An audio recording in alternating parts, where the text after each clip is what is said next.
मैं सब देखने और सुनने वालों को वॉइस ऑफ लाइब्रेरी के फेसबुक ग्रुप के ऊपर खुश आमदीद कहता हूँ। आप लोग जानते होंगे कि हाल ही में पंजाब पब्लिक सर्विस कमीशन की तरफ से जो लाइब्रेरियन के लिए मुख्तलिफ सीटें आई थी पूरे पंजाब के अंदर, फ़ीमेल और मेल के लिए, तो उनमें उनकी सिलेक्शन हो चुकी है।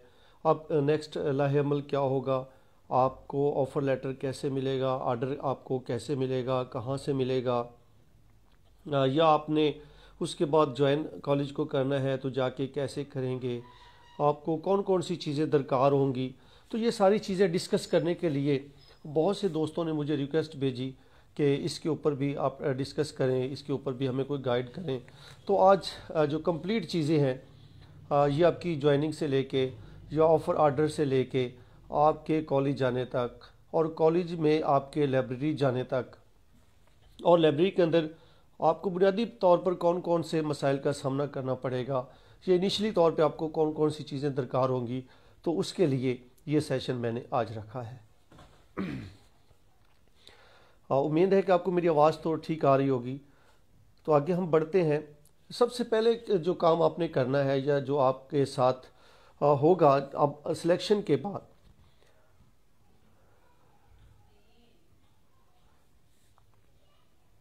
अब मैं देख रहा हूँ कमेंट्स भी लोगों के आ रहे हैं, तो खैर एंड के ऊपर अगर आपका कोई क्वेश्चन होगा तो हम उसको डिस्कस कर लेंगे। फ़िलहाल तो मुझे अभी ये आपको गाइड करना है, बताना है कि आपने नेक्स्ट क्या करना है। तो सबसे पहले आपको हाल ही में जो आपकी सिलेक्शन हुई है, फाइनल रिकमेंडेशन आ गई है आप लोगों की, तो सबसे पहले तो आपको तहे दिल से मेरी तरफ से वॉइस ऑफ लाइब्रेरीज़ के पूरे प्लेटफॉर्म की तरफ से आपको बहुत बहुत मुबारक हो। आपके अहल-व-इयाल को, आपकी फैमिली को, आपके दोस्तों को, सबको बहुत बहुत मुबारक हो। अल्हम्दुलिल्लाह और माशाल्लाह कि आपने ज़िंदगी की एक बहुत बड़ी अचीवमेंट हासिल कर ली है और इस सफ़र को रुकना नहीं चाहिए, आगे बढ़ते रहना चाहिए। ये सफ़र आप आखिरी सफ़र ना समझे कि अब 17 स्केल मिल गया तो इसके बाद आगे हमने कुछ नहीं करना। नहीं, अभी मैदान खुला है, अभी मुस्तकबिल के ऊपर आप नज़र रखें, आगे बढ़ने की कोशिश करें। ये तो एक पहला कदम था जो कामयाबी के साथ आपने अपनी मंजिल के ऊपर रख दिया। इसके बाद मंजिलें आगे और भी आएंगी और उनमें आपने कदम मज़ीद जमाते जाना है। तो डियर स्टूडेंट्स और प्रोफेशनल कोलीग्स जो मुझे सुन रहे हैं, तो सिलेक्शन के बाद अब सबसे पहला अमल क्या होने जा रहा है आपके साथ। पंजाब पब्लिक सर्विस कमीशन 3 या 4 हफ्तों के अंदर अंदर, मोस्टली मैक्सिमम जो जाएंगे वो 4 हफ्ते जाएंगे, 4 हफ्तों के अंदर अंदर वो आपको ऑफ़र लेटर देगा। ऑफ़र लेटर इसके 2 तरीके होते हैं। वैसे तो ऑफिशियली जो भेजे जाते हैं वो डाक के ज़रिए, पोस्ट के ज़रिए आपको अरसाल किए जाते हैं, लेकिन चूँकि जब तादाद ज़्यादा होती है तो इसको नहीं भेजा जाता। अब जो पीपीएससी का पैटर्न चल रहा है उसके ऊपर सिंपल वो आपको एक टेक्स्ट मैसेज करेंगे।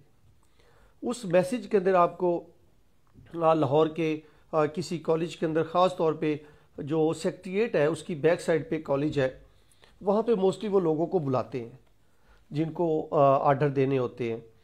जब वो डेट आपको मिल जाएगी तो उसी डेट के अंदर आपने वहाँ पे पहुँचना है। जब वहाँ पे आप जाएंगे तो आपको एक ऑफ़र लेटर पहले दिया जाएगा। उस ऑफ़र लेटर के साथ साथ एक अलहदा से फॉर्म होगा जिसके ऊपर टर्म्स एंड कंडीशन सारी की सारी वो लिखी होगी, उसके ऊपर मेंशन होगी। और जब वो आप पढ़ लेंगे तो उसको एक्सेप्टेंस कहते हैं, उस फॉर्म को जिसके ऊपर ये सारी टर्म्स एंड कंडीशन होंगी। तो जब आप उसको पढ़ लेंगे उसके ऊपर साइन कर देंगे। साइन करने के बाद अब आपने क्या करना है कि उस एक्सेप्टेंस को वहाँ पे सबमिट करवाना है। जहाँ पे आप बैठे होंगे वो पूरा स्टाफ बैठा होगा, तो वहाँ पे ये जमा होगा। उस वक्त तक एक्सेप्टेंस जब तक आप नहीं देंगे आपको आर्डर नहीं मिलेंगे। आर्डर से पहले एक्सेप्टेंस आपको ज़रूर वहाँ पे सबमिट करवानी होगी, अपनी विलिंग बतानी होगी कि इन टर्म्स एंड कंडीशन के तहत मुझे ये जॉब मंजूर है और मैं ये जॉब करना चाहता हूँ। तो उसके बाद जाके फिर आपको वो आर्डर देंगे। तो आप अपने एसएमएस का इंतज़ार कीजिएगा, ईमेल का इंतज़ार कीजिएगा, जिसके ऊपर आपको एक डेट मिलेगी। उस डेट में आपने वहाँ पे जाके ऑफिस जाना है। उस ऑफिस में जाके आपको एक पहले फॉर्म मिलेगा जिसको एक्सेप्टेंस फॉर्म भी कहा जाता है या ऑफ़र लेटर भी कहा जाता है। तो आपने उस ऑफर लेटर को एक्सेप्ट करना है और साइन के साथ वहां पे उसको जमा करवा देना है। अच्छा, इसके बाद जो नेक्स्ट लाहेअमल होगा वो होगा आपको ऑर्डर देने का। याद रहे कि एक्सेप्टेंस के बाद ही ऑर्डर जारी होंगे, उससे पहले ऑर्डर जारी नहीं होंगे। और ये भी अब जो पीपीएससी की प्रैक्टिस चलती है वो वहाँ पे बुला के वहाँ पे ही ऑर्डर दे देते हैं तमाम कैंडिडेट्स को। जब कैंडिडेट्स ज़्यादा हों तो वो क्या करते हैं कि उसको मुख्तलिफ ग्रुप्स के अंदर बुला लेते हैं। एक दिन चंद लोगों को बुला लेंगे, अगले दिन बुला लेंगे और तीसरे दिन जाके बुला लेंगे। तो इस तरह मुख्तलिफ ग्रुप्स के अंदर जाके आपको ऑर्डर दिए जाएंगे। अच्छा, वो जो ऑर्डर आपको मिलेंगे उससे पहले एक छोटा सा आपका इंटरव्यू होगा, और ये इंटरव्यू लेगा आपसे वो सेक्शन ऑफिसर जो होता है वो वाला। वो इंटरव्यू में क्या पूछेगा आपसे, कुछ वो टेक्निकली नहीं पूछेगा, बिल्कुल सिंपल। आप इजी रहें, इंटरव्यू का सुन के परेशान ना हो जाइएगा कि पता नहीं इंटरव्यू अब दोबारा से हमारा इंटरव्यू होगा, तो ऐसा नहीं होगा। इंटरव्यू बिल्कुल सिंपल सा होगा, सादा सा होगा। वो आपसे पूछेंगे जी आप कहाँ से आए हैं, अच्छा आपने बताना जी मैं इस शहर से हूँ। फिर वो आपसे पूछेंगे जी आप कहाँ पे जाना चाहते हैं। उनके पास वैसे ऑलरेडी एक लिस्ट पड़ी होती है, उस सेक्शन ऑफिसर के पास होती है। तो उस ऑफिसर वो आपसे पूछेगा कि आपने कहाँ जाना है, तो आप उसको बता देंगे मैं इस शहर में जाना चाहता हूँ। वो लिस्ट में से देखेगा कि हाँ अगर ये यहाँ पे सीट है या नहीं है। अगर है तो वो कहेगा जी ठीक है, ये चॉइस है आपकी, हम नोट कर लेते हैं, तो इसके ऊपर हम आपके ऑर्डर जारी कर देते हैं, आप यहाँ पे ज्वाइन कर लें। ये तो एक तरीका हो गया। अगर वहाँ पे सीट नहीं होती, आप जो विलिंग बता रहे हैं या जो आप बता रहे हैं कि जी मैं इस शहर में जाऊँगा, वहाँ पे मुझे ज्वाइन करना है, और वहाँ पे उनके रिकॉर्ड के मुताबिक सीट नहीं है, तो फिर आप ऐसे में क्या करेंगे। ऐसे में उसका हल ये है कि आपके जो करीब कॉलेज है जहाँ पे आप ज्वाइन करना चाहते हैं या आपकी ख्वाहिश है कि वहाँ पे ज्वाइन करूँ, तो वहाँ के प्रिंसिपल से वो जो खाली पोजीशन है वहाँ की, उसके बारे में उनके एक लेटर पैड के ऊपर आप ज़रूर लिखवा के अपने पास रख लें, ताकि जब आप वहाँ पे जाएं ये ज़्यादा चांसेस हैं कि वो डायरेक्ट ही आपको आपके होम स्टेशन पे भेजेंगे। अगर नहीं भेजते तो उनके रिकॉर्ड के मुताबिक वहाँ पे सीट नहीं निकलती, तो फिर आपके पास जो रिटर्न में लिखा होगा प्रिंसिपल की तरफ से वो आप उनको पेश कर देंगे, रिक्वेस्ट करेंगे कि सर ये जगह वहाँ पे खाली पड़ी है। जो हायर एजुकेशन डिपार्टमेंट है उनके डेटाबेस को भी अपडेट नहीं किया गया, या वल्लाह अलम जो भी होगा, तो इस वजह से वो उनके सिस्टम में शो नहीं हो रही, लिहाजा यहाँ पे सीट पड़ी है, अगर मेहरबानी करें मुझे वहाँ पे भेज दे। तो अच्छा जी, जब आपको ऑर्डर मिल जाएंगे, ऑर्डर के बाद अगला जो अमल होगा वो होगा ज्वाइन करने का। तो ज्वाइन करना है आपने, कोशिश करें जब आपको ऑर्डर मिल जाए, जो वहाँ के रहने वाले हैं करीब करीब है, लाहौर के होंगे, या अगर फ़र्ज़ करो जिसको 9-10 बजे ऑर्डर मिल रहे हैं और वो अगर एक्सेस इजी ऑफिस टाइम के अंदर अपने कॉलेज पहुँच सकता है, तो वो उसी दिन जाके ज्वाइन कर ले, या अगले दिन जाके मॉर्निंग में ही ज्वाइन कर ले, लेट नहीं करना। क्योंकि वैसे तो ऑफर ऑर्डर के ऊपर आपके जो टाइम पीरियड है वो 10-15 दिन का टाइम पीरियड उसके ऊपर होता है कि 15 दिन के अंदर अंदर आपने ज्वाइन करना है।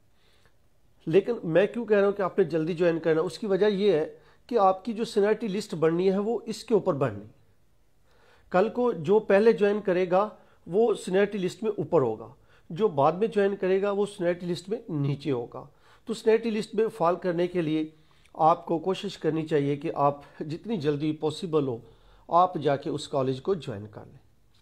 जी, यहाँ तक ऑर्डर लेके आप जब रवाना हो जाएंगे अपने कॉलेज को, तो कॉलेज जाने से पहले आपने क्या करना है कि अपने जो डॉक्यूमेंट है, आपके जो पर्सनल डॉक्यूमेंट, मैट्रिक से लेके एमए तक या एमफिल तक, जितने भी डॉक्यूमेंट आपके पर्सनल्स हैं वो वाले, साथ तस्वीर जो है आपकी कलर तस्वीर होनी चाहिए वो वाली, और उसके साथ साथ आईडी कार्ड की कॉपी वगैरह, ये सारी चीज़ें पूरे आपने 5 सेट बनाने हैं उनके, 5 से भी आप 6 सेट बना लें।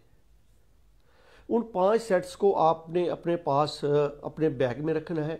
उस बैग में रखने के बाद आपने क्या करना है कि एक एप्लीकेशन अपनी तरफ से लिख लेनी है, चाहे वो टाइप कर लें चाहे हाथ से लिख लें, जिसके ऊपर मेंशन हो कि आप अपना नाम मेंशन करें, जो एफपीएससी का आपको ऑर्डर मिला है हायर एजुकेशन डिपार्टमेंट की तरफ से, उसका जो रेफरेंस नंबर होगा, ऑर्डर नंबर होगा, वो मेंशन करें, और रिक्वेस्ट करें प्रिंसिपल के नाम पे कि सर हमें जो ऑर्डर मिले हैं वो आपके कॉलेज में मिले हैं, और आप अपने कॉलेज में हमें ज्वाइन करने की इजाज़त दें। यानी कि उनसे ज्वाइन करने की इजाज़त आपने लेनी है। वो आपके पास पहले से लिखी होनी चाहिए या टाइप हो और प्रिंट हुई हो, उसके ऊपर अपने साइन वगैरह हो, और 5 जो आपके डॉक्यूमेंट्स की कापियां हैं वो आपके पास होनी चाहिए, और आप लेके प्रिंसिपल ऑफिस में पहुंच जाएं अपने कॉलेज में। प्रिंसिपल ज़रूर आपको खुश आमदीद कहेगा, वेलकम कहेगा, और उस वक्त आप अपनी जो एप्लीकेशन है ज्वाइनिंग की, जिसमें आप इजाज़त चाह रहे हैं उनसे कि वहाँ पे हमें ज्वाइन करने की इजाज़त दी जाए, वो और साथ आपका जो ऑर्डर है उसकी कॉपी आपने लगा के प्रिंसिपल के सामने पेश करनी। यकीनी तौर पे प्रिंसिपल साहब उठेंगे, आपसे मिलेंगे, आपको चाय भी पिलाएंगे, गपशप आपके साथ करेंगे। उसके बाद फिर उसके ऊपर आपको वो अलाउ कर देंगे कि जी ठीक है, मोस्ट वेलकम, आप हमारे कॉलेज को ज्वाइन करें। अच्छा, जब आप वो एप्लीकेशन के ऊपर साइन कर देंगे तो फ़ौरन बेल दे के क्लर्क को बुलाया जाएगा। क्लर्क आ जाएगा, क्लर्क को कहेंगे कि सारे आए हैं तो इनको आप इनके डॉक्यूमेंट पूरे करें, ये कॉलेज हमारे को ज्वाइन करने लगे। तो अगला जो काम है वो बाकी सारा क्लर्क करेंगे। क्लर्क क्या करेगा, आप वो आपसे 5 डॉक्यूमेंट्स की कापियाँ मांगेगा। वो 5 जो डॉक्यूमेंट्स होते हैं वो एक कॉपी तो कॉलेज के रिकॉर्ड के अंदर रख लेता है वो क्लर्क, एक डीडीसी ऑफिस में भेज देगा, एक अकाउंट ऑफिस में भेज देगा, एक जो है वो डायरेक्टर ऑफिस में भेज देगा जो आपके डिवीज़न के अंदर होता है, और एक हायर एजुकेशन जो डिपार्टमेंट है उनको भेज देगा। तो ये कॉपियाँ 5 आपके पास होंगी, वो आपसे ले लेगा, और फिर तस्वीर आपसे ले लेगा, और एक परफार्मा आपको देगा या एक एप्लीकेशन या एक लेटर आपको देगा जिसके ऊपर इस कॉलेज में ज्वाइन करने की आपको वो साइन करने होंगे, और आप उस कॉलेज में ज्वाइन कर लेंगे। वो लेटर जो है प्रिंसिपल साइन करके वो क्लर्क खुद ही सारा कुछ करवा लेगा। आपने उसमें घबराना नहीं है, परेशान नहीं होना। ये सिंपल सा मेथड होगा। आप जाएंगे तो इंशाल्लाह बहुत अच्छे तरीके के साथ आपको स्टाफ भी डील करेगा, बाकी प्रिंसिपल भी डील करेगा, कोई प्रॉब्लम नहीं होगा इंशाल्लाह आपको। अच्छा जी, जब आप वहाँ पे पहुँच गए, क्लर्क ने आपसे डॉक्यूमेंट ले लिए, उसके बाद क्लर्क आपका जो रिकॉर्ड है वो सारा, चूँकि आप हायर एजुकेशन जो डिपार्टमेंट है पंजाब का, उसने अपना सारा सिस्टम ऑनलाइन किया हुआ है। अपने सारे स्टाफ की जो लिस्ट है वो ऑनलाइन उनके पड़ी हैं। तो आप क्लर्क आपको खुद ही हायर एजुकेशन डिपार्टमेंट के रिकॉर्ड में बतौर जो है प्रोफेशनल स्टाफ ऐड कर लेगा, और आप वहाँ पे आप परमानेंट स्टाफ शुमार हो जाएंगे। उसके बाद आपने यहाँ पे आपका ज्वाइनिंग आपने दे लिया, आप ज्वाइन कर लिया आपने, तो यहाँ पे अब आपका काम फिनिश हो जाएगा, काम ख़त्म हो जाएगा। अच्छा, इसके बाद आपको कॉलेज की तरफ से, प्रिंसिपल की तरफ से एक ज्वाइनिंग जो है वो रिपोर्ट मिल जाएगी या ज्वाइनिंग लेटर मिल जाएगा कि आपने इस कॉलेज में ज्वाइन कर लिया। उस लेटर को आपने संभाल के रखना है जब तक आपको आपकी जो पर्सनल फाइल है उसके अंदर भी वो लगा होगा, आपने अपने पास भी उसको महफूज करके रखना है, ताकि वो लेटर जो है जब पे बनेगी तो उसके लिए आपको चाहिए होगा। बाद में जब छुट्टी वगैरह लेनी होगी तो उसके लिए भी उसको चाहिए होता है। वो यानी मुख्तलिफ मौक़ों के ऊपर जाके आपको वो ज़रूरत पड़ेगी उसकी। अच्छा, इसके बाद जी अब आते हैं हम अपने प्रोफेशनल लाइफ की तरफ। चूँकि आपको पता 1997 के बाद ये फर्स्ट टाइम जॉब्स आई हैं, फर्स्ट टाइम आप लाइब्रेरी में जा रहे हैं, तो ज्वाइनिंग करने के बाद उस दिन तो आप रेस्ट करेंगे, यकीनी रेस्ट करेंगे ये पेपर वर्क के अंदर। लेकिन जब भी अगला स्टेप होगा वो होगा लाइब्रेरी में जाने का। जब आप लाइब्रेरी में जाएंगे, जैसे ही लाइब्रेरी की चाबी आपको मिलेगी, लाइब्रेरी आप खोलेंगे, लाइब्रेरी खोलने के बाद आपको एक हैरत का झोंका आपका इस्तकबाल करेगा और आप हैरत ज़दा होंगे। भला हैरत ज़दा क्यों होंगे? इसलिए होंगे कि 97 के बाद, 1997 के बाद वो लाइब्रेरियाँ जो बंद पड़ी थी अब उनको खुलने का वक्त आ गया है, वो खुलने जा रही हैं। तो आप उसमें देखेंगे लाइब्रेरियों का कहीं लाइब्रेरियाँ बहुत अच्छी भी होंगी, बहुत ज़बरदस्त, उनका जहाँ पे उनका कोई लाइब्रेरी असिस्टेंट होगा या लाइब्रेरी क्लर्क होगा, उसने उसको सेट किया होगा। अगर नहीं किया होगा तो वो नहीं होगी लाइब्रेरियाँ जहाँ पे कोई स्टाफ मौजूद नहीं होगा। तो आप जब जैसे ही आप करेंगे तो आपको देखेंगे किताबों के ऊपर गर्द पड़ी होगी, फर्श के ऊपर गर्द होगी, इर्द गिर्द के ऊपर गर्द होगी। तो आपने घबराना नहीं है, आपने इजी रहना है, रिलैक्स रहना है, कोई बात नहीं। हम घर के अंदर भी तो बाज़-औक़ात ऐसा होता ही है। तो जब आपको लाइब्रेरी में आप जाएंगे तो यहाँ से अब मैं आपको बताता हूँ कि सबसे पहला स्टेप बाय स्टेप आपने क्या क्या काम करने हैं। तो जो सबसे पहला आपने काम करना है, यहाँ तक तो मैंने आपको क्लियर बता दिया कि आपको ऑफ़र आर्डर से लेके, ऑफ़र लेटर से लेके ज्वाइनिंग तक आपने ज्वाइन कर लिया, अब आपने लाइब्रेरी को ज्वाइन कैसे करना है, लाइब्रेरी में आप कैसे जाएंगे, ये सबसे अहम सवाल है। और बीइंग अ प्रोफेशनल, इससे आपको सबसे ज़्यादा फोकस करना चाहिए। वो ये होगा कि सबसे पहले लाइब्रेरी होगी और आप होंगे। लाइब्रेरी में आपने क्या करना है, जाते हुए सबसे पहला जो काम होगा, सबसे पहला इनिशियली तौर पे किसी भी लाइब्रेरियन के लिए, चाहे वो प्रोफेशनल है, नया है, पुराना है, कोई भी है, उसके लिए जो सबसे पहला काम होगा वो ये होगा कि उस लाइब्रेरी का जो दाखिला रजिस्टर है, एक्सेशन रजिस्टर है, उसको वो देखे, उसको तलाश करे कहाँ पड़ा है। और आप जब उस लाइब्रेरी में जाएंगे तो उससे पहले दाखिला रजिस्टर की डायरेक्ट आप तक रसाई नहीं होगी, ना आप उसको ढूंढ सकते हैं, ना आपको वो मिलेगा। क्यों नहीं मिलेगा भला? वो इसलिए कि पहले लाइब्रेरी का कोई ना कोई इंचार्ज तो होगा, लाइब्रेरी का चार्ज किसी न किसी प्रोफेसर के पास ज़रूर होगा। ये हो ही नहीं सकता कि लाइब्रेरी का चार्ज किसी प्रोफेसर के पास ना हो, की भी उसी के पास होंगी। तो आपने उससे मिलना है, उससे रिक्वेस्ट करनी है, वो आपको विज़िट करवाएगा, वो आपको लाइब्रेरी लेके जाएगा और आपको लाइब्रेरी आपके हवाले कर देगा। तो उसमें आपने उनसे सबसे पहले पूछना है, उस लाइब्रेरी इंचार्ज से, कि सर आप मुझे बताएं कि दाखिला रजिस्टर किधर है। ये मैं इसलिए इसको प्रायोरिटी पे इसलिए रखा है, सबसे टॉप पे मैंने दाखिला रजिस्टर को, एक्सेशन रजिस्टर को इसलिए रखा है क्योंकि टोटल लाइब्रेरी की जो कलेक्शन की बुनियाद होती है वो इसके ऊपर होती है। अगर किसी भी लाइब्रेरी के पास दाखिला रजिस्टर नहीं तो वो किसी भी लाइब्रेरी की टोटल कलेक्शन का अंदाज़ा लगा ही नहीं सकता, उसको पता ही नहीं होगा कि मेरी लाइब्रेरी के अंदर क्या मटेरियल पड़ा है, कौन सा मटेरियल पड़ा है, कितना मटेरियल पड़ा है, किस टाइप का मटेरियल पड़ा है।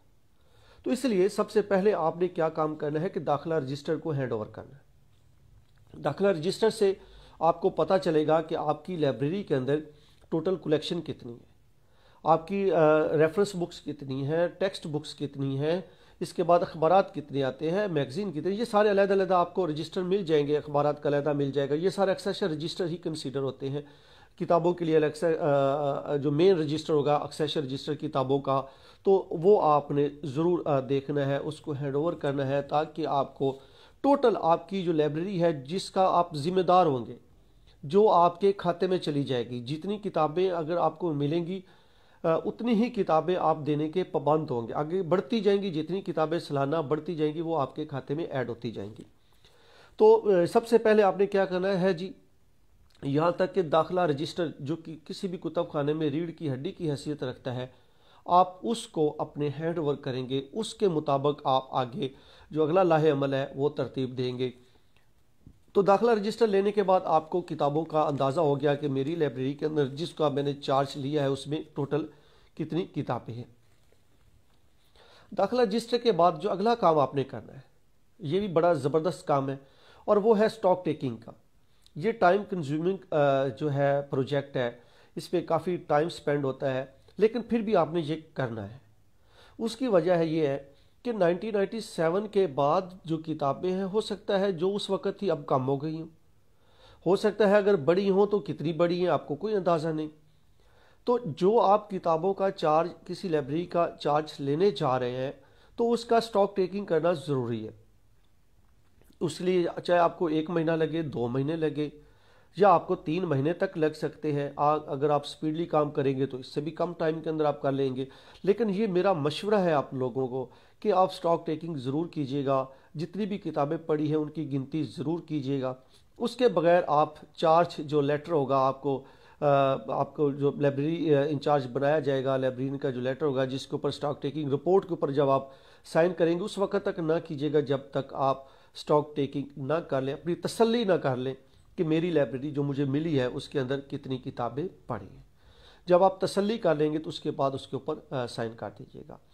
बाज़ औक़ात म्यूचुअल अंडरस्टैंडिंग होती है, कोई आदमी आपको कॉन्फिडेंस देता है सर कोई मसला नहीं आप कर दें, तो आपकी ये जिम्मेदारी अगर आप करना चाहें तो कर दीजिए। लेकिन ऑफिशियली जो मैटर होते हैं, जो असूली निज़ाम है या जो असूल है लाइब्रेरियों के अंदर, वो यही है कि हर लाइब्रेरी में जो चार्ज ले रहा है वो पुराने बंदे से, जिससे वो चार्ज ले रहा है, उससे किताबों की काउंटिंग ज़रूर की जाती है।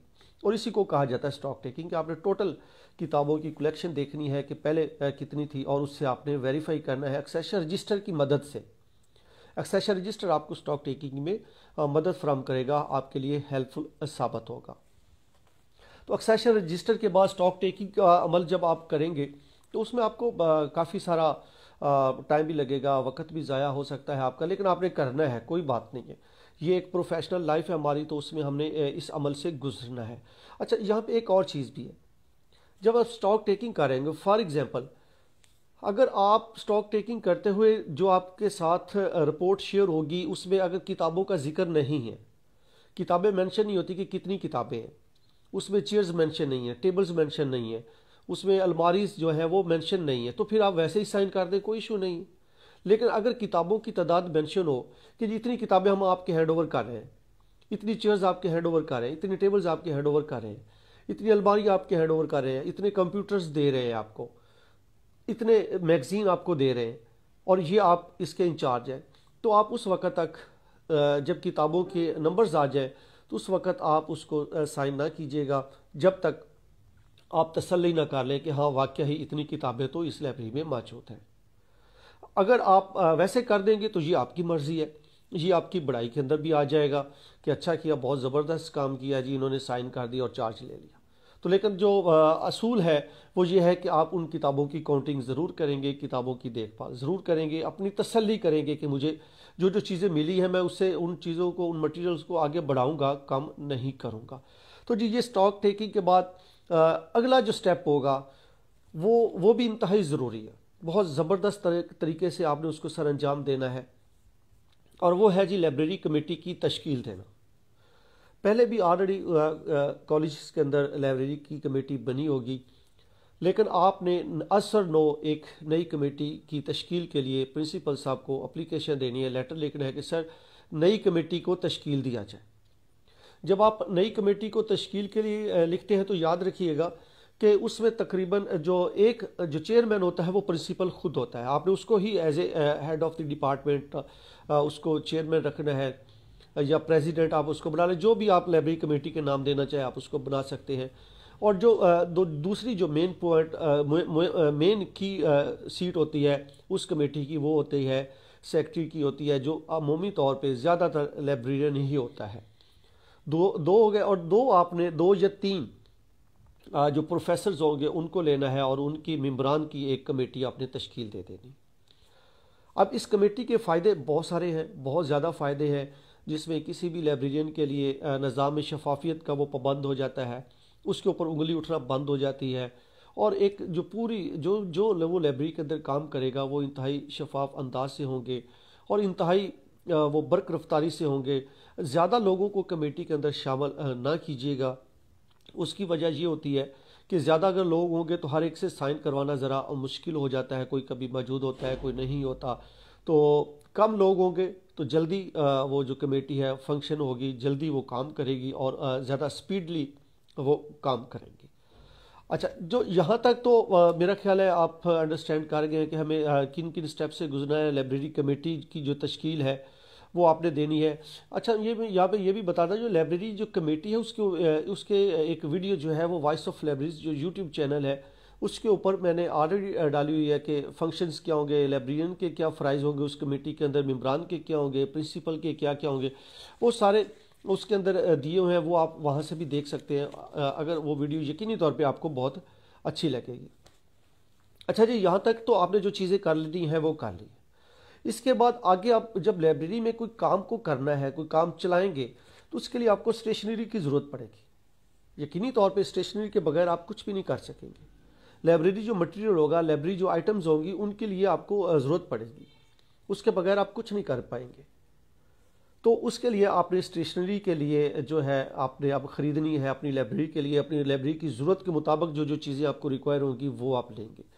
अब एक लाइब्रेरी के अंदर एक लाइब्रेरियन के लिए, चूँकि आप नए लाइब्रेरियन हैं, नई जगह पे जा रहे हैं, और वो लाइब्रेरी भी नई है आपके लिए, और आप लाइब्रेरियन जो है बतौर लाइब्रेरियन उस लाइब्रेरी के लिए नए हैं, तो यहाँ पे आपको क्या चाहिए, यहाँ पे आपको ज़रूरत होगी मोस्टली जो लाइब्रेरी से रेलिवेंट मटेरियल होता है, स्टेशनरीज होती है उसकी। तो यहाँ पे मैं एक और चीज़ भी यहाँ पे ये मेंशन कर दूँ कि लाइब्रेरी स्टेशनरी के हवाले से भी मैंने हाल ही में आज से कल एक पोस्ट लगाई है, एक वीडियो लगाई है यूट्यूब के ऊपर कि लाइब्रेरी के अंदर 84 थिंग्स जो होती है, 84 आइटम्स जो होती है वो कौन कौन सी होती हैं, और एक लाइब्रेरियन कैसे उससे इस्तेफादा हासिल कर सकता है। तो वो आप वीडियो वहाँ से भी देख सकते हैं, ताकि आपको पता चले कि स्टेशनरी के लिए आपको किन किन चीज़ों की ज़रूरत पड़ेगी।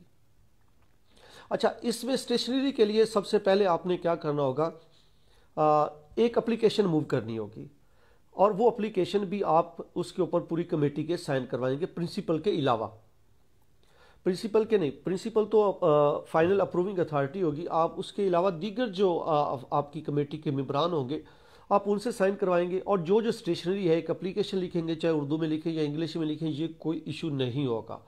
बाज़ लोग अगर उर्दू में लिखना चाहें तो बहुत अच्छा है, आप उर्दू में लिखें, कौमी ज़बान है उसके अंदर लिखें, ताकि उसको समझने में भी आसानी हो। इंग्लिश है तो इंग्लिश के ऊपर आप लिख लें, जैसे आपको इजी लगे वैसे आपने एक एप्लीकेशन लिखनी है।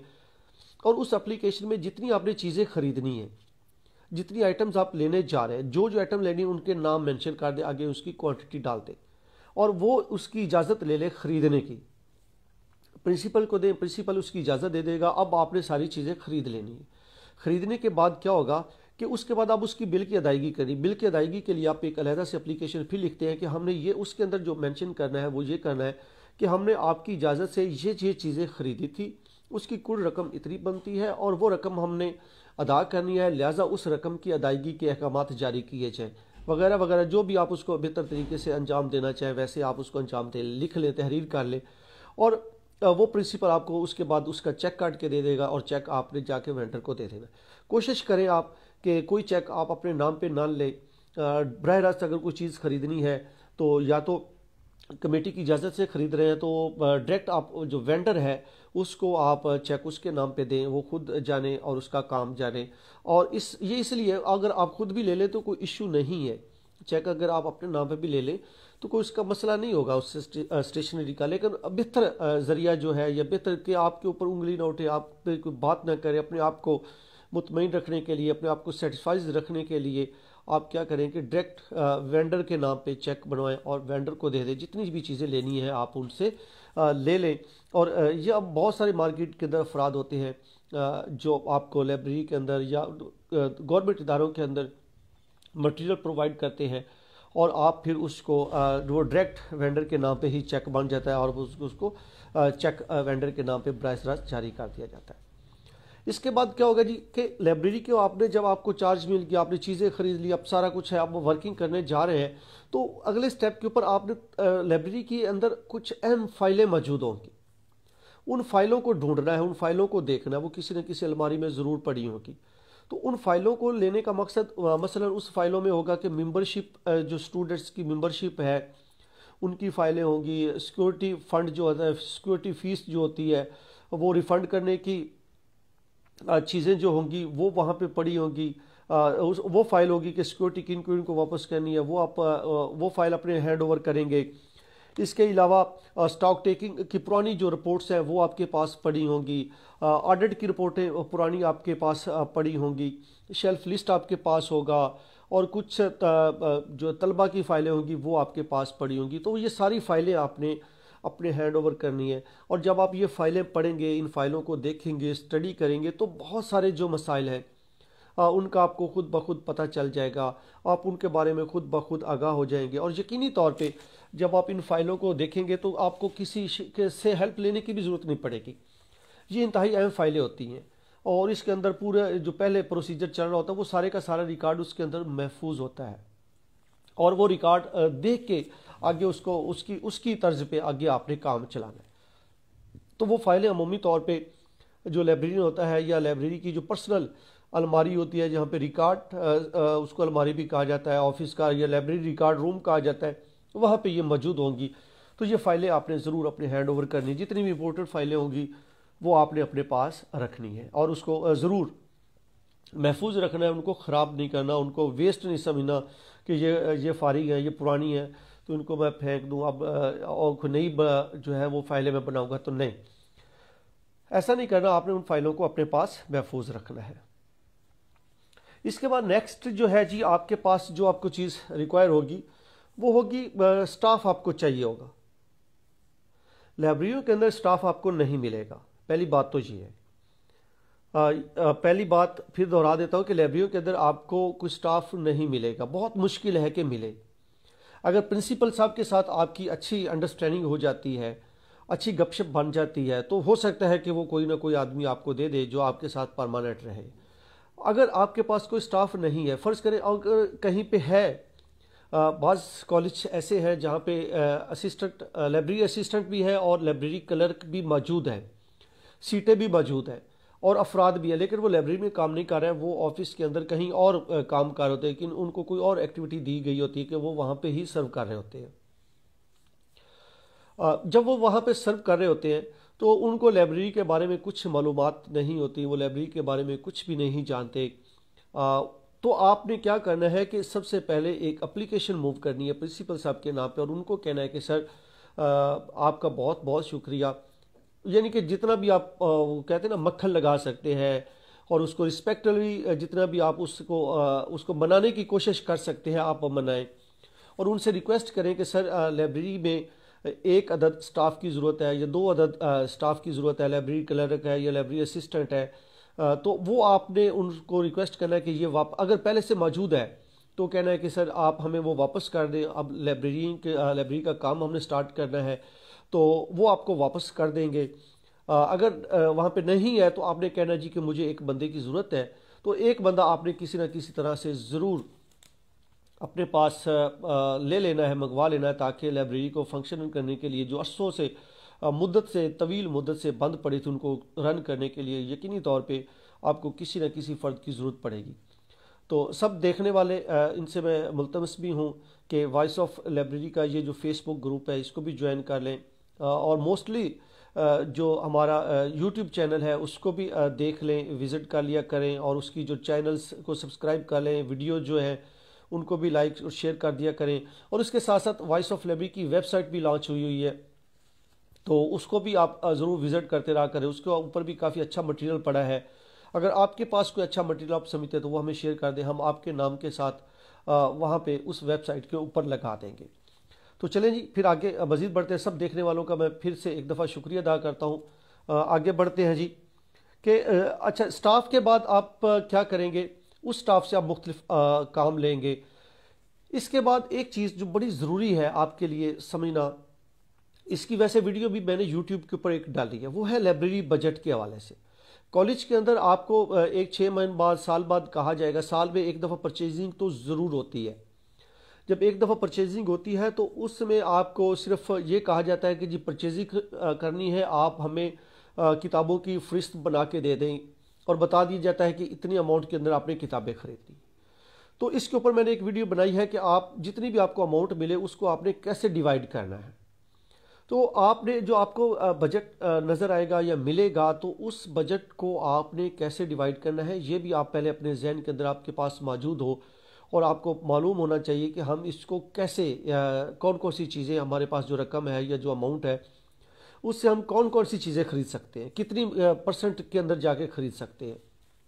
जैसे रेफरेंस बुक्स है तो वो हमने कितनी फ़ीसद ख़रीदनी है, जो टेक्स्ट बुक है वो कितनी ख़रीदनी है, जनरल बुक्स हमने कितनी ख़रीदनी है। तो वो एक पूरा आपने उसको लाहेमल तरतीब देना है कि फ़र्ज़ करें अगर आपके पास 1 लाख है तो आपने सोचना है कि मैंने 20% जनरल बुक्स को देना है, 20% मैंने टेक्स्ट बुक को देना है, 20% मैंने उस हवाला जाती जो रेफरेंस बुक्स होती है उनके लिए रखना है, 10% मैंने अखबारात के लिए रखना है, 10% मैंने फ़लाँ के लिए तो ये सारा एक आप लाहे अमल बना लें, एक मुरतब करके आपके पास आपको मालूम होना चाहिए। क्योंकि आप अभी जनवरी में ये जनवरी तक मोस्टली लोग एंड तक आप इसको ज्वाइन कर लेंगे कॉलेज को, तो फरवरी और मार्च के अंदर जाके दोबारा जो है वो आपसे रिपोर्ट मांग ली जाएगी कि आप बताएं कि किताबें कितनी ख़रीदनी है, कौन कौन सी ख़रीदनी है। तो उस हवाले से भी आपने अपने बजट को अपने माइंड में रखना है, जहन में रखना है कि मेरा बजट इतना होगा तो मैंने उसको कैसे अपनी ज़रूरत के मुताबिक यूज़ करना है, मैं कौन कौन सी चीज़ें उसके ख़रीद सकता हूँ और कौन कौन सी चीज़ें कितनी मिकदार के अंदर ख़रीद सकता हूँ। तो ये चीज़ें आपने वहाँ पे जाके ज़रूर देखनी। अपने फ़ंड के होते हुए अपने आपके पास जो आपके फ़ंड्स हैं उनका बेहतरीन इस्तेमाल कीजिएगा। अच्छी चेयर्स लें, अच्छा फर्नीचर लें, अच्छा आप जो है उसको लाइब्रेरी को जितना भी आप ले सकते हैं नया मटेरियल, अच्छा मटेरियल वो आप ज़रूर लें। क्योंकि आप लाइब्रेरी के अंदर जा रहे हैं तो आपको अल्हम्दुलिल्लाह और माशाल्लाह कि आप 17 स्केल के ऑफिसर्स हैं, तो आपने अपने म्यार के मुताबिक, अपनी सोच के मुताबिक मटेरियल को लेना है। इसके साथ जो मैं आपको रिकमेंड करने लगा, देखिए ज़िंदगी के अंदर मसाइल बहुत से होते हैं, बहुत सारे प्रॉब्लम्स होते हैं। उन प्रॉब्लम्स के हल के लिए अगर आप कोशिश करें तो वो प्रॉब्लम हल हो जाती है। अगर मैं ये बुनियादी जो बड़े बड़े मैंने आपको काम बताए, ये आपने ज़रूरी करने, जो इंतहाई ज़रूरी, इनके बगैर आपका गुजारा नहीं होता। मैंने सिर्फ ये वो वाले पॉइंट आपको दिए हैं। इससे कहीं और ज़्यादा मसाइल का आपको सामना करना पड़ सकता है, और हो सकता है कि आपको किसी मसाइल का सामना ही ना करना पड़े। आप बिल्कुल, आपको परफेक्ट एक जगह मिले, अच्छी जगह मिले, तो कोई इशू नहीं होगा आपके लिए। तो लेकिन कहने का मकसद है कि मैंने यहाँ पे हर एक छोटे छोटे पॉइंट को नहीं उठाया। बड़े बड़े जो इश्यूज हैं या बड़े बड़े जो चीज़ें हैं वो मैं आपके साथ डिस्कस कर रहा हूँ, ताकि आप एक दफ़ा रूटीन में आ जाए तो आपको कोई प्रॉब्लम आगे फेस नहीं करना पड़ेगा। तो जब जनाब आपने एक कंप्यूटर ज़रूर अपने पास लेना है, और लाइब्रेरियों के अंदर ये ज़रूर होता है, लाजमी चीज़ है। ये मुस्तकिल और मुस्तकबिल रहने वाली चीज़ है। आपने नया ख़रीदना है तो प्रिंसिपल के नाम लिख के, लाइब्रेरियों के अंदर यकीनी तौर पे आपको बहुत ज़्यादा बजट मौजूद मिलेगा, उससे आप मुख्तलिफ़ चीज़ें ख़रीद सकते हैं। तो आपने सबसे पहले एक कंप्यूटर ज़रूर ख़रीदना है। कंप्यूटर आपके साथ, जैसे मैंने कहा कि मुस्तकबिल और मुस्तकिल रहने वाली चीज़ है, ये आपके साथ साथ रहेगा। इसके साथ आप बहुत ज़्यादा काम कर सकते हैं, बड़े स्पीडली काम कर सकते हैं। अपनी लाइब्रेरी को डेवलप करने के हवाले से, ऑटोमेटेड करने के हवाले से, लाइब्रेरी के रोज़मर्रा जो काम है उनको सारे अंजाम देने के लिए, स्पाई लेबल प्रिंट करने के लिए, बुक टिकट जो होती है, या किताबी जो पॉकेट होती है, बुक कार्ड होते हैं, यूज़र जो कार्ड होंगे, सबको प्रिंट करने के लिए आपको प्रिंटर की और कंप्यूटर की अशद ज़रूरत पड़ेगी। तो आपने सबसे पहले जो चीज़ जिसको प्रायोरिटी पे रखना है वो कंप्यूटर्स और प्रिंटर को रखना है, क्योंकि अब टाइपराइटर का ज़माना तो गया, उसकी जगह पे ये कंप्यूटर है, तो आपने कंप्यूटर और प्रिंटर को ज़रूर लेना है। इसके बाद डस्टिंग आ गई जी। ये मैंने मुख्तलिफ पॉइंट निकाले हुए हैं। तो डस्टिंग आपने ज़रूर लाइब्रेरी, जैसे मैंने शुरू में कहा था कि आपको एक हैरत ज़दा अंदाज में एक लाइब्रेरी आपको वेलकम करेगी और आप भी हैरत ज़दा होंगे। तो उसमें एक पॉइंट ये भी था कि वो हैरत आपको किसी और चीज़ से नहीं, डस्टिंग से होगी, कि इतनी ज़्यादा डस्टिंग आपको मिलेगी कि आप हैरान हो जाएंगे। तो उसके लिए आपने कोशिश करनी है, जो आपने बंदा लिया है, जो ऑफिस से बंदा आपने हायर किया है, या लाइब्रेरी क्लर्क है या लाइब्रेरी असिस्टेंट है, आपने उनके साथ मिल के अच्छे तरीके के साथ लाइब्रेरी की सफाई करनी है। हो सकता है फ़र्श को आपको धोना पड़ जाए, तो आप उसको अच्छे तरीके के साथ केमिकल के साथ उसको धो दें, वाश कर दें।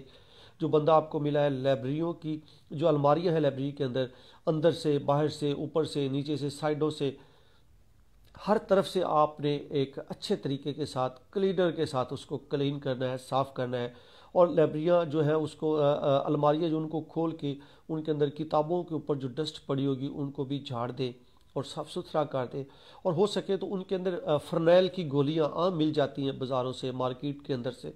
तो फ़रनैल की गोलियाँ हर अलमारी की एक एक जो रो होती है उसके अंदर वो आप रखते जाएं, ताकि जितने भी वहाँ पे कोई कीड़े मकोड़े हैं या वो इंसेक्ट जो है हमारी जो किताबों को नुकसान पहुँचाते हैं, वो उनसे निजात मिल जाए और आपकी लाइब्रेरी जो है उसके लोग एक अच्छे तरीके के साथ सामने आए।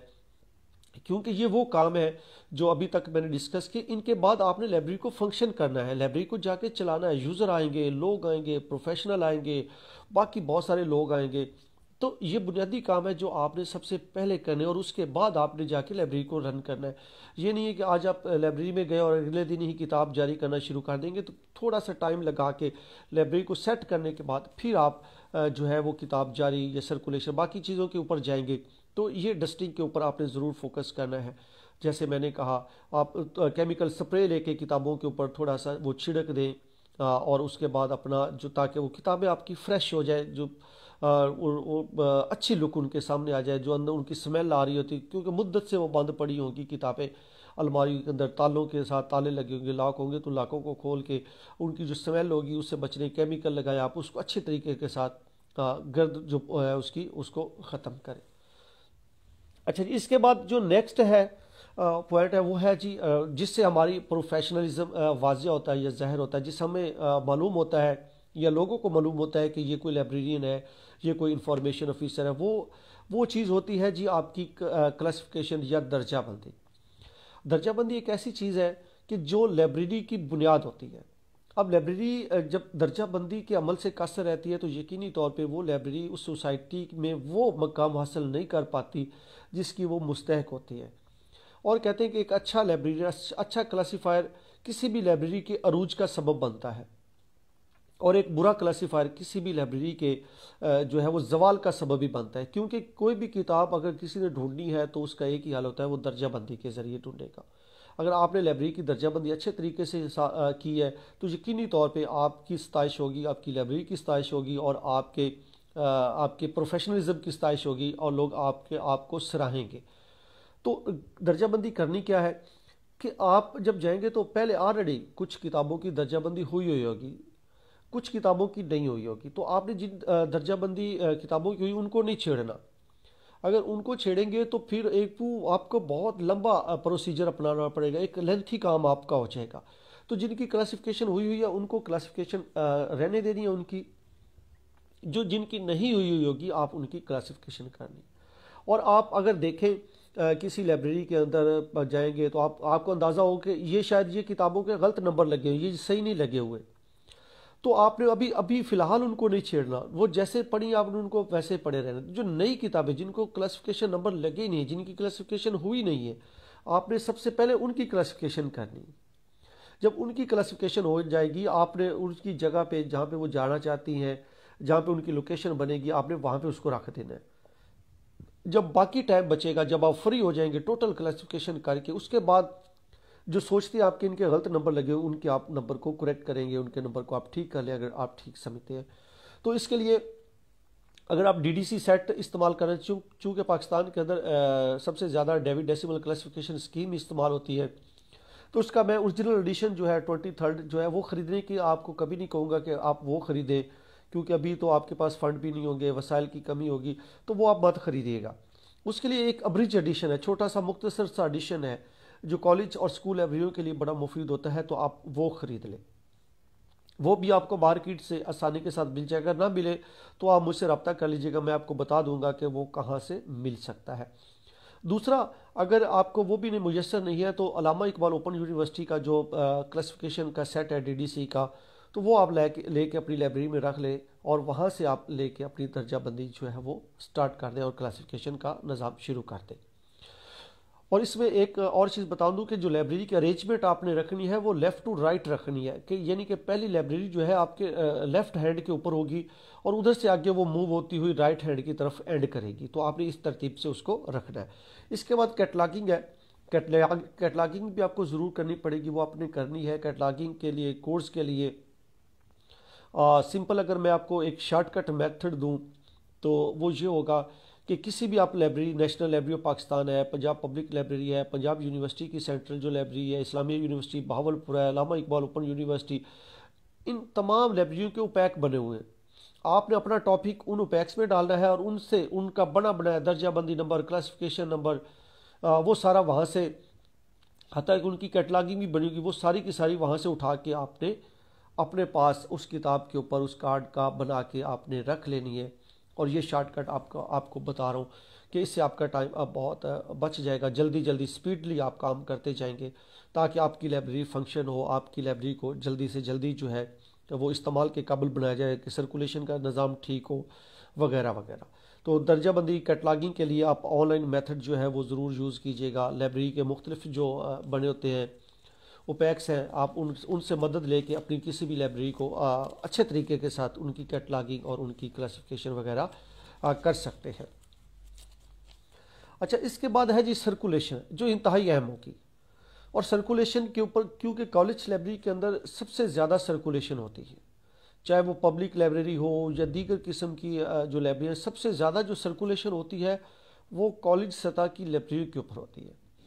तो आपको कॉलेज सतह की जो लाइब्रेरियाँ हैं उनके ऊपर सर्कुलेशन सिस्टम राइज करने के लिए या सर्कुलेशन करने के लिए आपको क्या करना चाहिए?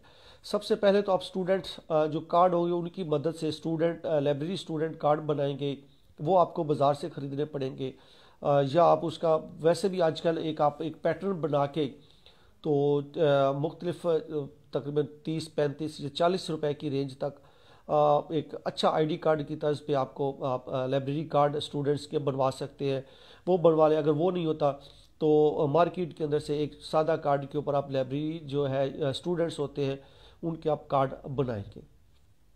कार्ड बनाने के बाद आप कार्ड बनाने से पहले किताब उस सूरत में जारी होगी जब वो पूरी की पूरी मुकम्मल जारी होने के काबिल हो जाए। जारी होने के लिए आप उसके ऊपर स्पाइन लेबल जो है वो ज़रूर लगाएंगे किताब के ऊपर, किताबी पॉकेट को किताब की आखिरी सफ़े के ऊपर ज़रूर लगाएंगे, किताबी कार्ड उसके अंदर रखेंगे, डेट स्लिप उसके ऊपर लगाएंगे, और ये जब होगी तो उसके बाद किताब जारी होने के काबिल होगी। तो जब आप मेंबरशिप बनाने जा रहे हैं, स्टूडेंट को मेंबर बनाने जा रहे हैं, उनको किताब जारी करनी है, तो उसके लिए आपको ये अमल ज़रूर करना होगा कि उनके कार्ड बनाने होंगे। अगर ऑटोमेटेड करना है तो उसके लिए बार कोड का इस्तेमाल आपको करना पड़ेगा। स्टूडेंट जो लाइब्रेरी कार्ड होगा उसके ऊपर भी और किताब के ऊपर भी, दोनों के ऊपर होगा तो फिर वो सक्सेस होगा, अदरवाइज़ आपको मैनुअल सिस्टम के ऊपर जाना पड़ेगा। तो सर्कुलेशन के लिए आप जो बुनियादी चीज़ें आपको दरकार होंगी वो कौन कौन सी होगी, उसके लिए आपको एक्सेशन रजिस्टर इशू रजिस्टर चाहिए होंगे। अब इशू रजिस्टर कौन कौन से आपको चाहिए होंगे, ये डिफरेंट एक डिबेट है, इसको आप लेंथी भी कर सकते हैं, इसको कम भी कर सकते हैं, लेकिन कॉलेज सतह के ऊपर जो मैं आपको बताऊं तो उसमें आपने सिंपल क्या करना है कि किताब जो है जिसको आपने जारी करनी है, मसलन फ़र्ज़ करें अगर आपका एसोसिएट कॉलेज है, आप वहाँ पे ज्वाइन कर रहे हैं, और दूसरा है ग्रेजुएट कॉलेज। ये दो टाइप्स हैं कॉलेज की अब जो चल रही है, एक ग्रेजुएट कॉलेज है और एक एसोसिएट कॉलेज है। एसोसिएट कॉलेज वो होते हैं जहाँ पे बीए स्टार्ट नहीं है, जहाँ पे सादा एफए और बीए हो रहा है, एफएससी और बीएससी हो रहा है, वो है एसोसिएट कॉलेज। और जो ग्रेजुएट कॉलेज है वहाँ पे हो रहा है बीएस हो रहा है, बीए नहीं है वहाँ पे एफए है, एफएससी है और बीएस प्रोग्राम है। जहाँ पे ये होगा वो ग्रेजुएट कॉलेज होगा। तो अब आपने क्या करना है, जब किताबें जारी करनी है, स्टूडेंट्स को किताबें आपने देनी है, सर्कुलेशन का निज़ाम आपने मुतहरक करना है, तो उसके लिए आप क्या करें, एफए के लिए 2 रजिस्टर बनाएं, एक फर्स्ट ईयर के लिए इशू रजिस्टर हो और एक सेकंड ईयर के लिए इशू रजिस्टर हो। इसी तरह जो एसोसिएट की बात करूं, एक एफए के लिए फर्स्ट ईयर के लिए, एक सेकंड ईयर के लिए, 2 रजिस्टर हो गया। ये आर्ट्स के लिए आप अलहदा रख लें और एफएससी के लिए अलहदा कर लें, नॉन मेडिकल के लिए अलहदा कर लें। जितने आपके पास वहाँ पे पढ़ाए जा रहे हैं सब्जेक्ट, उस हिसाब से आप अपने अलग-अलग रजिस्टर ख़रीद लें। बीए है या बीएससी है तो उसके लिए आप अलग-अलग रजिस्टर ख़रीद लें, और अगर एमए हो रहा है तो एमए के लिए एक अलग रजिस्टर ले लें। अब अकाउंटिंग कर लें, एफए सिंपल अंदाज में first year, second year, third year, fourth year और फिफ्थ ईयर और सिक्स्थ ईयर जो एमए जहाँ पे हो रहा है, तो 6 रजिस्टर तो कम अज़ कम आपको चाहिए एसोसिएट कॉलेज के अंदर। 6 रजिस्टर ये एक स्टाफ के लिए जो गस्टेड स्टाफ होगा उसके लिए, और एक नॉन गस्टेड जो स्टाफ होगा उसके लिए आपने रजिस्टर लेना। तो यूँ ये 8 या 9 रजिस्टर आपने अलग-अलग से ले लेने, और हर एक के ऊपर अलग-अलग आप किताबों जो जिस क्लास का होगा उसको आप उसके ऊपर एंट्री करेंगे। अगर जो ग्रेजुएट कॉलेज है, ग्रेजुएट कॉलेज के अंदर आपको रजिस्टर ज़्यादा बनाने पड़ेंगे। एफए के लिए अलहदा होगा, फर्स्ट ईयर सेकंड ईयर के लिए, और अगर बीएस वहाँ पे स्टार्ट है, फ़र्ज़ करें 4 सेमेस्टर चाह रहे हैं तो हर सेमेस्टर के हिसाब से आपको अलग-अलग बनाना पड़ेगा। 8 सेमेस्टर है तो 8 रजिस्टर वो बनाने पड़ेंगे, और इसी तरह गस्टेड स्टाफ और नॉन गस्टेड जो स्टाफ है उसके लिए आपको अलग-अलग रजिस्टर बनाना पड़ेगा।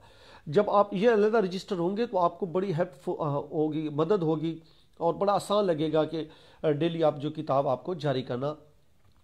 इसके साथ जो आपने जारी करने का भी एक लाहे अमल तरतीब देना है, और वो ये होगा कि आप एक क्लास के लिए एक दिन मुकर्रर कर लीजिएगा कि एक दिन में मैंने सिर्फ एक क्लास वो लाइब्रेरी में आएगी, उनको किताबें मिलेंगी और उनको किताबें जारी होंगी। ये सिर्फ किताबें जारी और वापसी के लिए एक दिन मुकर्रर होगा उस क्लास के लिए। वैसे ये नहीं हो सकता कि आप ये कह दीजिए कि एक दिन में सिर्फ एक ही क्लास लाइब्रेरी करेगी, बाकी कोई किसी क्लास का स्टूडेंट नहीं आएगा। तो नहीं, सबको आना चाहिए, सब आएंगे, लेकिन किताब जारी करने का आप हर क्लास के लिए एक अलग-अलग दिन मुकर्रर कर लें। तो इससे आपको बड़ा फ़ायदा होगा, बड़ा ज़बरदस्त तरीके के साथ आपका जो सर्कुलेशन सिस्टम है वो रन करेगा। अगर कहीं भी आपको कोई इशू आता है, कहीं भी कोई प्रॉब्लम फेस करना पड़ता है, तो यकीनी तौर पे आप मुझसे किसी भी वक्त रब्ता कर सकते हैं। तो इंशाल्लाह आपको गाहे बगाए हेल्प मिलती रहेगी। हमारे जो तमाम प्रोफेशनल्स हैं वो काफ़ी सपोर्टिव हैं, आपकी मदद करने में आपको हेल्प कर रहे हैं। तो आखिर ये है जी बुनियादी चीज़ें जो मैंने आपके साथ डिस्कस कर दी है। इसके बाद जो आखिरी चीज़ है वो है लाइब्रेरी की डेकोरेशन का। ये मैंने अपनी तरफ से एक ऐड किया है ये पोर्शन कि आपको लाइब्रेरी की जब ये सर्कुलेशन शुरू हो जाएगी, रूटीन में लोग आ रहे हैं, लोग जा रहे हैं, किताबें ले रहे हैं, किताबें वापस आ रही हैं, किताबें जा रही हैं, तो एक निज़ाम आपका चल पड़ा। तो आखिर में क्या होता है जैसे है ना कि खूबसूरती यानी कि अल्लाह को बड़ी पसंद है, अल्लाह खूबसूरत है और खूबसूरती को पसंद करता है। आपने अपनी लाइब्रेरी को खूबसूरत से खूबसूरत तर बनाना है, लाइब्रेरी को डेकोरेट करना है, जिस अंदाज से आप करना चाहे कर सकते हैं, जहाँ पे आपको कोई नहीं पूछेगा। उसमें क्या है कि टेबल्स आप कोशिश करें कि उनके ऊपर 3D जो है आजकल वो मिल रही हैं, आम मार्केट से मिल जाती हैं, या आप किसी को ऑर्डर देंगे तो वो टेबल की पैमाइश करके उसके मुताबिक 3D जो वाल पेपर होते हैं वो वाल के ऊपर भी आपने लगाने हैं, टेबल्स के ऊपर लगाएं, ताकि लाइब्रेरी को अच्छी लुक मिले। अपनी मुस्कुराहटों के साथ तमाम तलबा को आप खुश आमदीद कहें, क्योंकि हमारा इखलाक बेहतर होगा तो आपका किरदार, आपकी लाइब्रेरी बेहतर होगी, लोग आपके गर्विदा होंगे, लोग आपसे बात करने, आपके साथ लाइब्रेरी के हवाले से डिस्कस करने में आपको बड़ा वो अच्छा फील करेंगे और लाइब्रेरी का रुख करेंगे। अच्छी कुर्सियाँ लें, अच्छे टेबल्स आपके पास होने चाहिए, अपने लिए एक अच्छी सी चेयर ज़रूर लें, रिवॉल्विंग चेयर हो, घूमने वाली चेयर हो, पता लगे कि जनाब ये सिर्फ जो लाइब्रेरी है वो लाइब्रेरी नहीं है, एक अच्छा ऑफिसर भी है, उसके अंदर अच्छा ऑफिसर वाली खसूसियात भी है। तो ये ना हो कि एक टूटी फूटी हुई कुर्सी के ऊपर बैठ जाए, अगर वक्ती तौर पे बैठना पड़े तो बैठे, लेकिन उसके बाद आप ज़रूर एक अच्छी सी रिवॉल्विंग चेयर अपने पास रखें, अपने ऑफिस को बड़ा खूबसूरत सा डेकोरेट करें, उसको अच्छा सा सेट करें, ताकि आपको आपकी जो काबिलियत है, आपकी जो एफिशिएंसी है वो आपकी पर्सनैलिटी के हिसाब से आपका ऑफिस वो सजा होना चाहिए, उसको अच्छे तरीके के साथ आपने रन करना है। इसके साथ साथ कुछ बेसिक सी चीज़ें वो मैं आपको ज़रूर बताऊंगा कि आपने क्या करना है। अपने स्टूडेंट्स के लिए अलग-अलग एक ग्रुप बना देने, जो किताब लेट आती है तो आपने मैसेज कर देना, फ़लाँ स्टूडेंट फ़लाँ रोल नंबर ये किताब नहीं आई, किताब वापस कर दें, तो किताब वापस आएगी। इसी तरह अगर कोई नई किताब आई है तो स्टूडेंट के साथ आप शेयर करें, जब आप शेयर करेंगे तो यकीनी तौर पे वो किताब भी आपको आपकी जो लाइब्रेरी है उसमें लोगों का आना जाना ज़्यादा होगा। और इसके साथ साथ आप फेसबुक के ऊपर अपनी लाइब्रेरी का पेज ज़रूर बनाएं, ग्रुप ज़रूर बनाएं। क्यों कि आप अपनी लाइब्रेरी को एडवर्टाइज करें, मार्केट करें। लोग एरा गैरा नथु खैरे बहुत सारे ग्रुप बने हुए हैं, क्यों ना हम अपने प्रोफेशन के ग्रुप बनाएं, हम अपने प्रोफेशन को प्रमोट करें। अब मैं अक्सर देखता हूँ खाने पकाने के, होटलिंग के वगैरह वगैरह इतने ग्रुप हैं, इतना सोशल मीडिया की भरमार है कि कोई काम की चीज़ भी नहीं होती तो वो भी फेसबुक के ऊपर है जी। तो क्यों ना हम एक पॉजिटिव चीज़ को सामने लेके और इनकलाब बर्पा करें कि लाइब्रेरियाँ कितनी ज़रूरी हैं। फेसबुक भर जानी चाहिए किताबों से, किताबों की एडवर्टाइज से, लाइब्रेरी की मार्केटिंग हो उसके ऊपर। इसी तरह व्हाट्सएप ग्रुप बनाए, आप एसएमएस सर्विस शुरू करें, अपने स्टाफ के लिए करें कि आप स्टाफ को लाइब्रेरी के अंदर जो पुरानी किताब है, अच्छी किताब है, नायाब किताब है या कोई नई किताब आने वाली है वो उनके साथ शेयर करें कि हमारी लाइब्रेरी के अंदर ये चीज़ आ गई है, ये किताब आ गई है, तो इसको पढ़ें, आप इसको देखें। तो यकीनन आप वो उसकी तरफ लोग माइल होंगे, वहाँ पे आएंगे। प्लास्टिक जो शीट है या लेमिनेशन कवर जो है वो आप ज़रूर देखें। अखबारात के लिए अलहदा से आप डिस्प्ले करें ताकि शोर से बचा जा सके। बच्चों के साथ, तलबा के साथ बड़े मुखलसाना अंदाज में खुश आमदीद उसको कहें, मुस्कुराहटों के साथ उनको लाइब्रेरी आने के लिए उनको मोटिवेट करें, सेमिनार्स का इनेकाद करें, किताबें जारी करने के लिए कभी हिचकिचाहट महसूस ना करें। लाइब्रेरी में जो किताबें हैं बच्चों को खुला पढ़ने दें कि आज यहाँ पे बैठ के पढ़ें। हाँ, जब वापस जाने लगे तो उनको अच्छी तरह से चेक करें कि कोई लाइब्रेरी की किताब तो नहीं लेके जा रहा। किताब जो बैग है लाइब्रेरी में वो सारे बाहर उतरवाएं। लाइब्रेरी के अंदर बैग को, स्टूडेंट के बैग को नहीं आना चाहिए और ना ही आपने उसके आने की इजाज़त देनी है। तो उम्मीद है कि आज का जो सेशन है ये आपको इन दुआओं के साथ कि अल्लाह ताला आपको कामयाब करे अच्छा लगा होगा। तो आप को अगर कोई सवाल हो, कोई मसला, कोई क्वेश्चन हो तो बिला झिझक आप मुझे किसी भी वक्त किसी भी टाइम पूछ सकते हैं। मेरे ख्याल के मुताबिक जो मैंने बिल्कुल बेसिक सी चीज़ें थी जो जिसका सामना आपको सबसे पहले करना पड़ता है, और जब आप इन चीज़ों का सामना करेंगे तो देखने वाले भी देखेंगे, सबको पता होगा कि वाकया ही जो पंजाब पब्लिक सर्विस कमीशन है जिनको नामजद किया है वो ऐसे नहीं किया, इनकी काबिलियत की बुनियाद पे किया है। तो काबिलियत आपने अपनी दिखानी है। तो अभी इश्क के इम्तिहान और भी हैं, और अभी इस लाइब्रेरी के अंदर जाके काम करने के अयाम भी और होंगे, वक्त भी और होगा। आप आगे बढ़ेंगे, टेक्नोलॉजी का इस्तेमाल ज़रूर कीजिएगा। तो अब मेरा ख्याल है कि आज का सेशन इतना ही काफ़ी है। मज़ीद जैसे मुझे दोस्तों ने कहा कि इसके ऊपर एक वीडियो बनानी चाहिए, वो मैंने बना दी, अपना मैंने वादा पूरा कर दिया। तो नेक्स्ट अगर कोई इसी तरह मुझे मैसेज आएंगे, कमेंट्स आएंगे, तो ज़रूर हम किसी और टॉपिक के ऊपर भी आपके साथ ज़रूर वो मवाद शेयर करेंगे, जितना हमारे साथ हो सकता है या मेरे पास हो सकता है या जितनी मैं कोशिश करता हूँ। तो इंशाल्लाह आपकी नेक तमन्नाओं के साथ आपके लिए मेरी दुआएं और मेरे लिए मुझे आपकी दुआओं की ज़रूरत है। अपना ख्याल रखिएगा, मुझे इजाज़त दें। अल्लाह निगहबान। अल्लाह हाफिज़।